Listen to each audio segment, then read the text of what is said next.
Good morning. My name is Arran Hunt. I'm a partner here at Stace Hammond, and this is the next in our ProAct series. Now, today is the 19th of June, and we weren't planning on doing a new video today, but something in the news sort of caught our eye and prompted the need for this. Something that I've spoken about a number of times in the past, although I've usually angled those speeches towards law firms, but these tips apply to anybody out there, any company out there. And we're going to go through sort of three quick basic fundamentals. There'll be more in the article attached to this, and then we're going to go to a real world example that sort of prompted the needs for this video. So the first thing that should be common sense is that your office is not secure.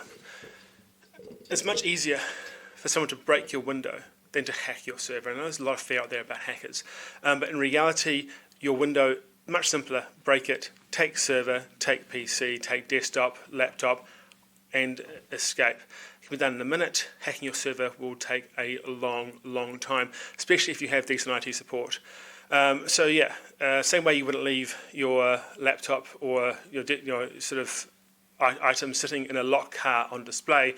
Don't leave them on display near a window in your office, especially if it's sort of next to some of the people who are going to walk past. They're going to see it and go, hey, great, smash the window, grab, run.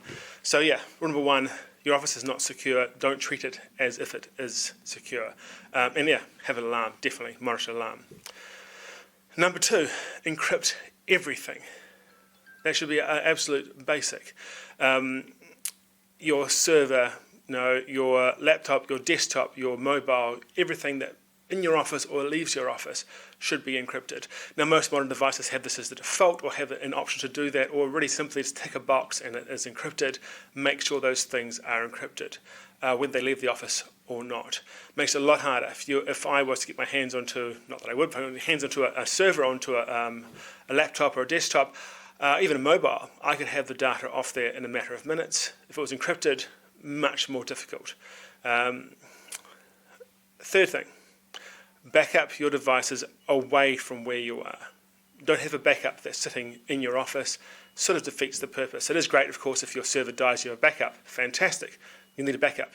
But don't have it where your office is.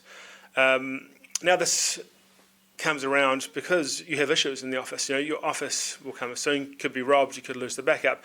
There could be a issue with your sprinkler system, might pour water down, IT is gone, including the backup. You could have a power outage in the area, as Auckland had back in, was it 97, or 98, we had the great Auckland power outage.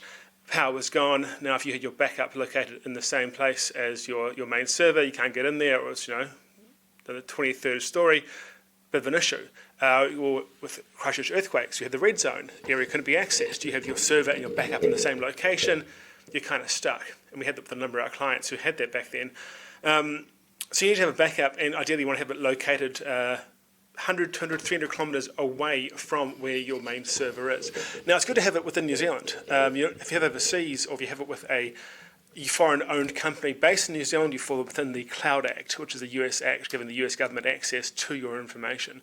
So you really want to have it stored within New Zealand, but with a New Zealand-owned provider.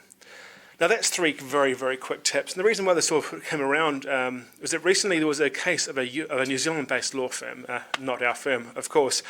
The unnamed firm, they were backing up their server, as they should, but they were storing their backups within their office. Now, and the backups were unencrypted. Now the office was robbed. Server was stolen, backups were stolen, which means that first thing, the law firm can't operate because they have lost all their files. But second thing, all of their clients' files are now out in the world and they are unencrypted, which basically means whoever has those backups in that server, they have all the client files, which is a bad thing for a law firm to do. If they'd follow those three easy steps, which I have been speaking about for years to law firms and writing about a number of times, they wouldn't have an issue. Their backups would be secure, their servers, well, they'd be stolen, but at least with a good IT provider, those servers could be back up online within a matter of hours. So the next day they could be back operating again for a virtual server from another location. Definitely get a good IT service provider, get those things in place. If you don't know an IT service provider, come talk to us. We have a list of providers who we've used in the past who have been good with us. And use these simple tasks, these simple tricks, just to make sure that first thing, hopefully you don't get robbed if you do. you can come back and your files are secure. That's it for today. Quick video. Any questions, come back to us. Like this video, share if you want to. And kia kaha, have a good weekend.